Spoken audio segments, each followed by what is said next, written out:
बहुत समय पहले भारत के एक छोटे से गांव सूरजपुर में राघव नाम का एक युवक रहता था। वह एक मेहनती और ईमानदार व्यक्ति था, लेकिन जीवन ने उसे कभी भी उसकी मेहनत का पूरा फल नहीं दिया।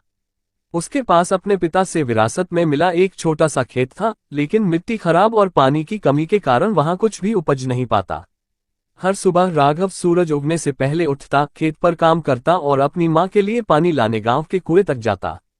उसकी माँ जानकी एक बूढ़ी और बीमार महिला थी, लेकिन राघव के लिए वह उसके जीवन का आधार थी।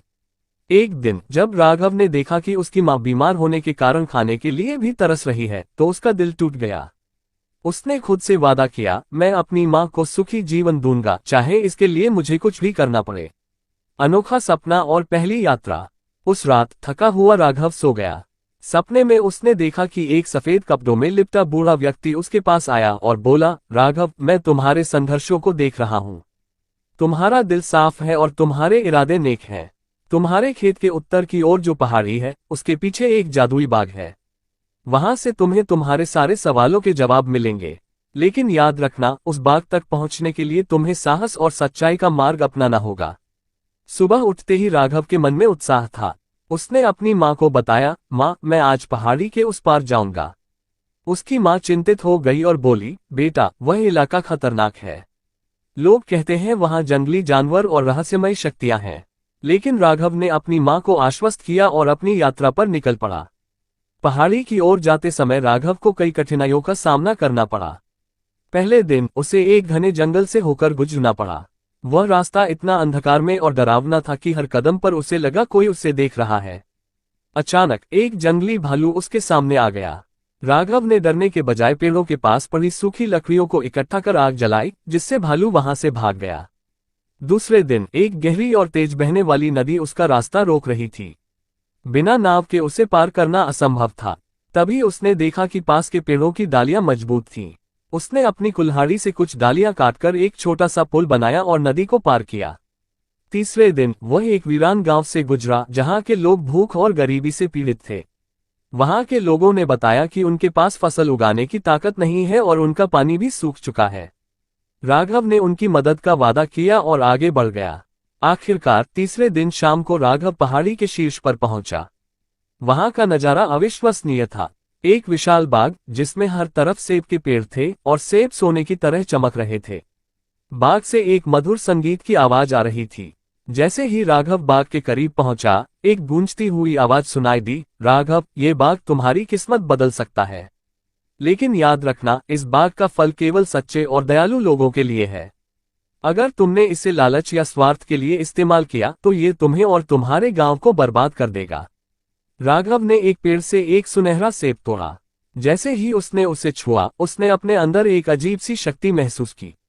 वह जानता था कि यह सेब जादुई है, लेकिन उसने सोचा, मैं इसे केवल अपनी भलाई के लिए नहीं, बल्कि अपने गांव के लोगों के लिए उपयोग करूंगा।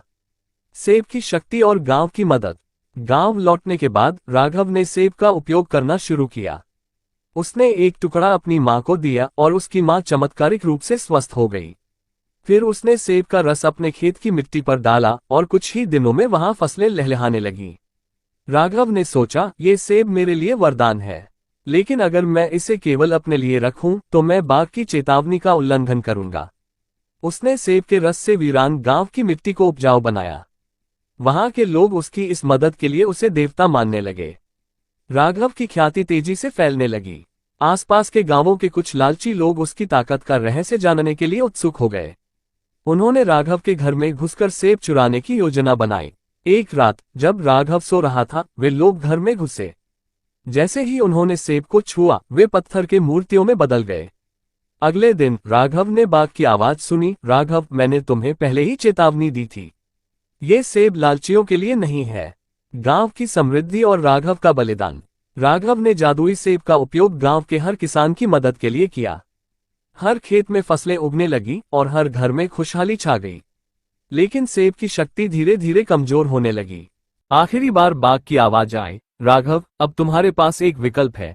या तो तुम इस बाग के रखवाले बनकर यहीं रहो, या फिर इस जादुई शक्ति को त्याग दो और अपने गांव के साथ एक सामान्य जीवन जियो।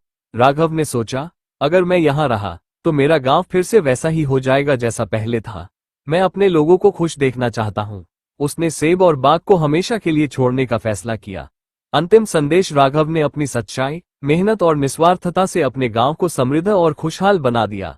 वो साधारण जीवन जीने लगा, लेकिन उसकी कहानी पीढ़ी दर पीढ़ी सुनाई जाती रही।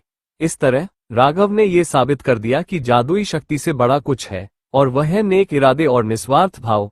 नैतिक शिक्षा, मेहनत और ईमानदारी के साथ किसी भी कठिनाई को पार किया जा सकता है। लालच इंसान को बर्बादी की ओर ले जाता है।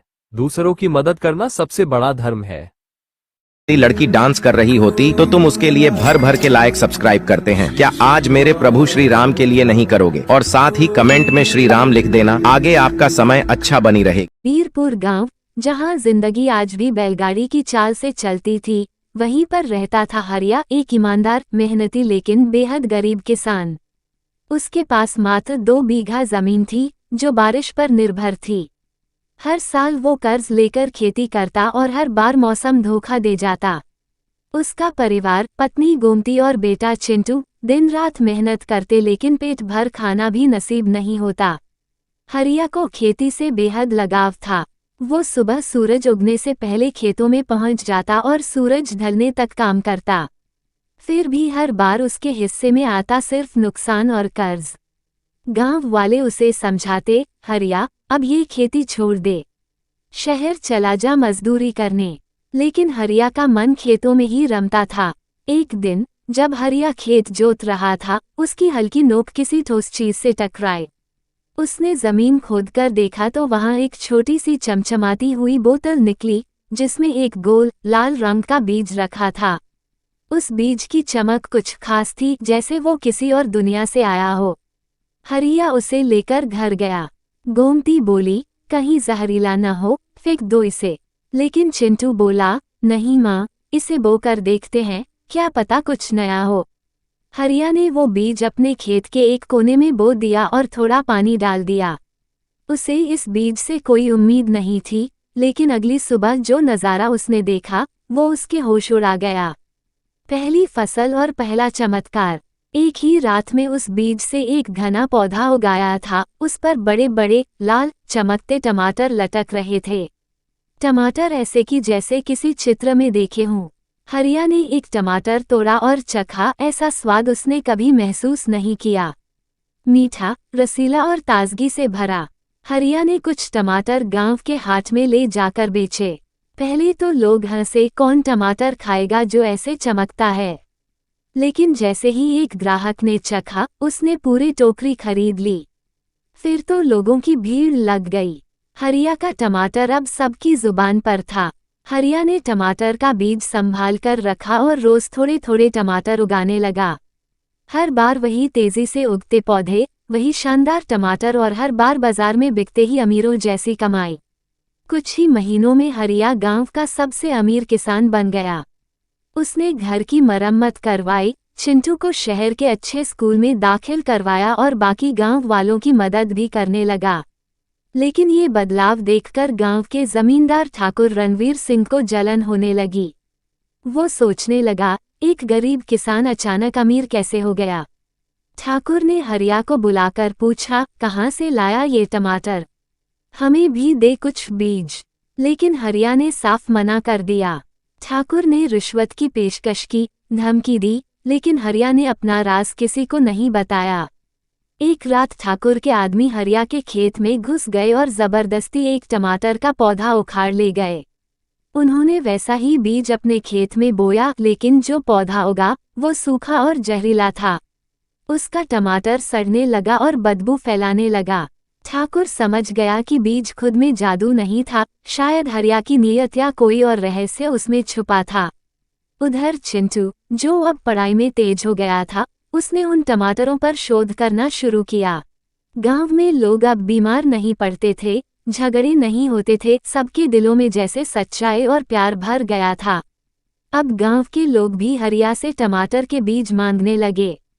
हरिया ने ये देखकर एक शर्त रख दी, जो भी बीज चाहेगा उसे 5 गरीब परिवारों की मदद करनी होगी, फिर ही मैं बीज दूंगा। धीरे धीरे पूरे गांव में बदलाव आ गया।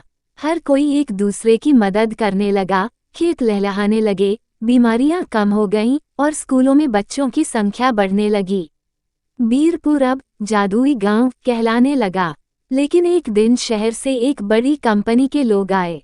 उन्होंने हरिया को कहा, हमें आपके बीज चाहिए, हम आपको करोड़ों देंगे। हरिया ने फिर साफ मना कर दिया। उन्होंने धमकी दी कि अगर बीज न दिया तो वे जमीन छीन लेंगे। हरिया परेशान हो गया, लेकिन गोमती ने कहा, तुम्हारा बीज तभी तक जादुई है जब तक तुम उसका सही इस्तेमाल करते हो। लोभ में आकर उसे बेचा तो जादू भी खत्म हो जाएगा। हरिया ने सभी गांव वालों को इकट्ठा किया और कहा, अगर हम सब एक साथ खड़े हों तो कोई हमारी जमीन नहीं छीन सकता। ये टमाटर सिर्फ हमारे गांव की ताकत नहीं है, ये हमारी एकता का प्रतीक है। गांव वालों ने मिलकर कंपनी के खिलाफ आंदोलन किया। कंपनी को पीछे हटना पड़ा। हरिया ने अपने खेत के एक हिस्से को प्रयोगशाला बना दिया जहां और भी प्राकृतिक बीजों पर काम होने लगा।